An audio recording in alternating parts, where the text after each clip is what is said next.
എല്ലാവർക്കും LGS ടോപ്പറിൻ്റെ പുതിയൊരു ക്ലാസ്സിലേക്ക് സ്വാഗതം. അപ്പോൾ ഡെയിലി ഇടാറുള്ള കറണ്ട് അഫെയർ സെക്ഷനാണ് ഇന്നത്തെ ക്ലാസ്. സെറ്റ് 11 അതായത് നമ്മൾ ഇതിനു മുമ്പ് 10 സെറ്റ് ചെയ്തിരുന്നു. ഓരോ ദിവസം 10 കറണ്ട് അഫെയർ ക്വസ്റ്റ്യൻസ് വീതം. അപ്പോൾ എല്ലാവർക്കും യൂസ്ഫുൾ ആണെന്ന് വിചാരിക്കുന്നു. എല്ലാ ക്ലാസ്സിലും പറയുന്ന പോലെ ഇത് നോട്ട് ചെയ്ത് വെക്കണം. ജസ്റ്റ് വായിച്ചു വിട്ടാൽ നമ്മൾ എക്സാമിൻ്റെ സമയത്ത് നമുക്കത് അറ്റൻഡ് ചെയ്യാൻ പറ്റില്ല. അതുകൊണ്ട് ജസ്റ്റ് നോട്ട് ചെയ്ത് വെക്കുക. ഓരോ ദിവസം 10 ക്വസ്റ്റ്യൻസും എക്സാമിൻ്റെ ടൈമൊക്കെ ആകുമ്പോഴത്തേക്കും ഒന്ന് റിവൈസ് ചെയ്യുക കേട്ടോ. അപ്പോൾ നമുക്ക് ഇന്നത്തെ ക്ലാസ്സിലേക്ക് പോവാം. ക്ലാസ് യൂസ്ഫുൾ ആയി തോന്നിയാൽ ഫ്രണ്ട്സിന് ഷെയർ ചെയ്യുക, ലൈക്ക് ചെയ്യുക. ചാനൽ ഇതുവരെ സബ്സ്ക്രൈബ് ചെയ്തില്ലെങ്കിൽ സബ്സ്ക്രൈബ് ചെയ്യുക. കൂടെ ബെല്ലൈക്കണും പ്രസ് ചെയ്യുകയാണെങ്കിൽ ഞാനിടുന്ന ക്ലാസ്സുകളുടെ നോട്ടിഫിക്കേഷൻ നിങ്ങൾക്ക് കിട്ടുന്നതായിരിക്കും.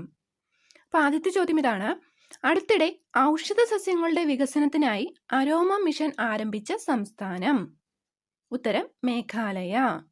അടുത്തിടെ ഔഷധ സസ്യങ്ങളുടെ വികസനത്തിനായി അരോമ മിഷൻ ആരംഭിച്ച സംസ്ഥാനം ഏതാണ്? മേഘാലയ. രണ്ടാമത്തെ ചോദ്യം: 2019 ONV സാഹിത്യ പുരസ്കാരം ലഭിച്ചത് ആർക്കാണ്? ഉത്തരം അക്കിത്തം അച്യുതൻ നമ്പൂതിരി. 2019 ONV സാഹിത്യ പുരസ്കാരം ലഭിച്ചത് ആർക്കാണ്?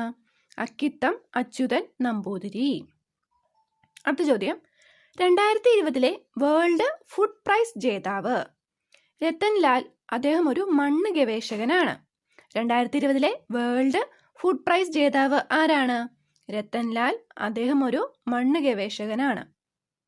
നാലാമത്തെ ചോദ്യം: കുട്ടികളിൽ ആത്മവിശ്വാസം വർദ്ധിപ്പിക്കാനും ആത്മഹത്യാ പ്രവണത ഇല്ലാതാക്കാനും വേണ്ടി കേരള പോലീസ് ആരംഭിച്ച പദ്ധതിയുടെ പേരെന്താണ്?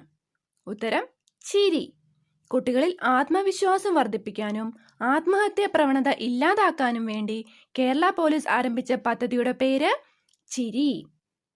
അഞ്ചാമത്തെ ചോദ്യം: നനഞ്ഞ വസ്ത്രങ്ങളിൽ നിന്നും വൈദ്യുതി ഉൽപ്പാദിപ്പിക്കുന്ന സംവിധാനം അടുത്തിടെ വികസിപ്പിച്ച സ്ഥാപനം? ഉത്തരം IIT ഖരഗ്പൂർ. നനഞ്ഞ വസ്ത്രങ്ങളിൽ നിന്നും വൈദ്യുതി ഉൽപ്പാദിപ്പിക്കുന്ന സംവിധാനം അടുത്തിടെ വികസിപ്പിച്ച സ്ഥാപനം ഏതാണ്? IIT ഖരഗ്പൂർ.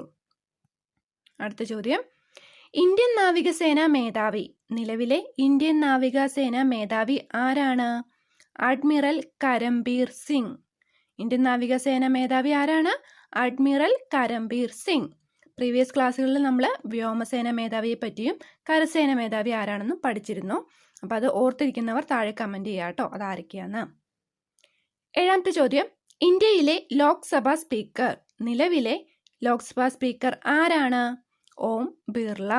നിലവിലെ ലോക്സഭാ സ്പീക്കർ ഓം ബിർള. അടുത്ത ചോദ്യം: 17ാം ലോക്സഭാ തെരഞ്ഞെടുപ്പിൽ വിജയിച്ച വനിതാ സ്ഥാനാർത്ഥികളുടെ എണ്ണം? 78. 17ാം ലോക്സഭാ തെരഞ്ഞെടുപ്പിൽ വിജയിച്ച വനിതാ സ്ഥാനാർത്ഥികളുടെ എണ്ണം എത്രയാണ്? 78. ഇപ്പോൾ നിലവിലുള്ളത് 17ാം ലോക്സഭയാണ്.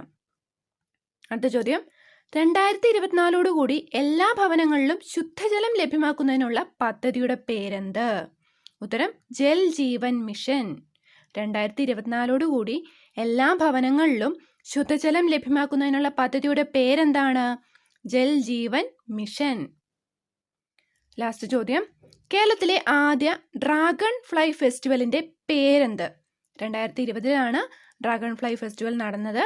ആ ഒരു ഫെസ്റ്റിവലിന്റെ പേര് തുമ്പി മഹോത്സവം 2020 എന്നാണ്. ഓക്കെ, തുമ്പി മഹോത്സവം 2020. 10 ക്വസ്റ്റ്യൻ കംപ്ലീറ്റ് ചെയ്തു. നിങ്ങൾക്ക് യൂസ്ഫുൾ ആവുമെന്ന് വിചാരിക്കുന്നു. അപ്പോൾ എല്ലാവർക്കും താങ്ക് യു.